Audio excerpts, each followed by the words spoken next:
ہے آپ کی.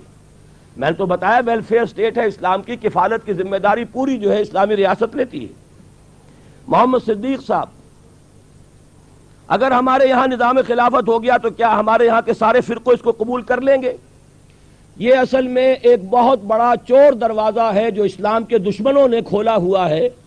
میرے نزدیک اس ملک میں اتنی بڑی بات ہوئی تھی، قرارداد مقاصد کے پاس ہونے کے کچھ ہی عرصے بعد اس ملک کے تمام مکاتب فکر کے 32 علماء نے 22 نکات تھے، علماء کی تعداد زیادہ تھی، شیعہ، سنی، دیوبندی، بریلوی، جماعت اسلامی، سب نے اصول بنا دیے تھے. یہ 22 اصول ہیں، دستور بنا دو اس پر، ہم سب قبول کر لیں گے. اس کے بعد بھی فرقہ پرستی کا رونا روتے ہیں. یہ وہ روتے جو جانا نہیں چاہتے اسلام کی طرف. انہوں نے تو حجت قائم کر دی تھی. پھر جو یہ جو آئے تھے فیملی لاز، ان پر شیعہ، سنی، دیوبندی، بریلوی، جماعت اسلامی، اہل حدیث سب نے کہا یہ غیر اسلامی ہے.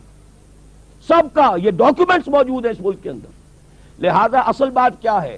فرقوں میں اختلاف زیادہ تر عبادات میں ہے. عبادات کے اندر ہر شخص کو آزادی ہوگی، وہاں تو غیر مسلموں کو آزادی ہوگی، تو مسلمانوں کو کیوں نہیں ہوگی؟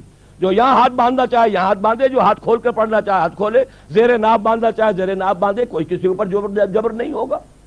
کوئی سورج کے غروب ہوتے ہی روزہ کھولنا چاہتا ہے، کوئی 10-15 دن بعد کھولو بھائی، تو اپنی فقہ کے مطابق. لیکن یہ ہے کہ جو ملکی نظام ہوگا وہ کتاب و سنت کے مطابق ہوگا، اور اس میں قانون سازی ہوگی. جو اصل جو لیجسلیچر ہے وہ کرے گی. آپ کو ثابت کرنا پڑے گا کوئی چیز کتاب و سنت کی نفی کر رہی ہے، تب وہ ختم ہوگی، ورنہ نہیں. محمد طاہر صاحب،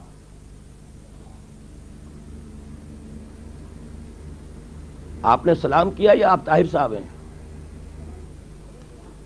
طاہر صاحب نہیں ہیں؟ ہیں. پاکستان کا شیعہ رافضی ٹولہ خلفائے راشدین کی خلافت کا منکر ہے. ہمارے ہاں تو ایک شیعہ عالم دین نے آ کر کہا تھا ہم نظام خلافت کی تائید کرتے ہیں. سید ہادی نقوی، وہ چونکہ شیعہ مولوی نہیں ہے، ویسے مولوی ہے، قم کے فارغ ہیں، لیکن وہ آرکیٹیکٹ ہیں. وہ آئے ہمارے ہاں، انہوں نے خطبہ دیا، انہوں نے کہا ہم نظام خلافت کی تائید میں ہیں. بلکہ تازہ نظام جو ندائے خلافت ہے پڑھ لیجئے، ایک عیسائی کا خط پڑھ لیجئے، اس نے کہا ہم اس نظام کے حق میں ہیں. اور بدقسمتی سے آج تک مسلمان مولویوں نے یہ نظام بتایا ہی نہیں ہمیں. یہ عیسائی کا خط ہے، اس کے پتے کے ساتھ جو چھپ گیا ہے ندائے خلافت کے اندر. دوسری بات یہ ہے کہ اگر کوئی فرقہ نہیں ماننا چاہتا نہ مانے. سوال یہ ہے کہ کیا وہاں پر جو انہوں نے نظام قائم کیا تھا سنیوں سے پوچھ کے نافذ کیا تھا؟ یہ تو آپ اور میں کرنے کو تیار نہیں. اصل میں تو حرام خوری تو ہمارے اندر پر پھنسی ہوئی ہے، ہم کچھ کرنے کو تیار نہیں. وہ شیعوں پر الزام، فلاں پر الزام، مولویوں پر الزام، فلاں پر الزام. پہلے یہ سوچئے کہ اپنے گریبان میں جھانکیے، اپنی ذات پر اپنے گھر میں اسلام نافذ کرنے کو تیار ہیں؟ پھر مل جل کر ایک امیر کے ساتھ سم و طاعت کا عہد کرنے کو تیار ہیں؟ اگر یہ کر سکتے ہو تو دنیا کی کوئی طاقت راستے میں رکاوٹ نہیں بن سکتی. یہ نذیر احمد میمن صاحب، یہ سوالات تو بہت آ گئے ہیں.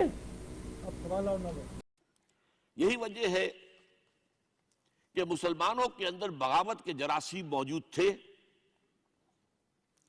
ابھی انگریز شروع ہی ہوا تھا، بنگال کی طرف سے آ رہا تھا، اس کی آمد جو ہے آگے بڑھ رہی تھی کہ عظیم تحریک شروع ہوئی، شہیدین کی تحریک، سید احمد بریلوی رحمۃ اللہ علیہ اور شاہ اسماعیل شہید رحمۃ اللہ علیہ. ان کا نقشہ یہ تھا کہ پہلے شمالی ہند کو سکھا شاہی سے نجات دلا لے، پھر وہاں سے، اور چونکہ ہنٹر لینڈ جو ہوگا وہ مسلمان و عالم اسلام کے ساتھ پھر مسلسل ہوگا، متصل ہوگا.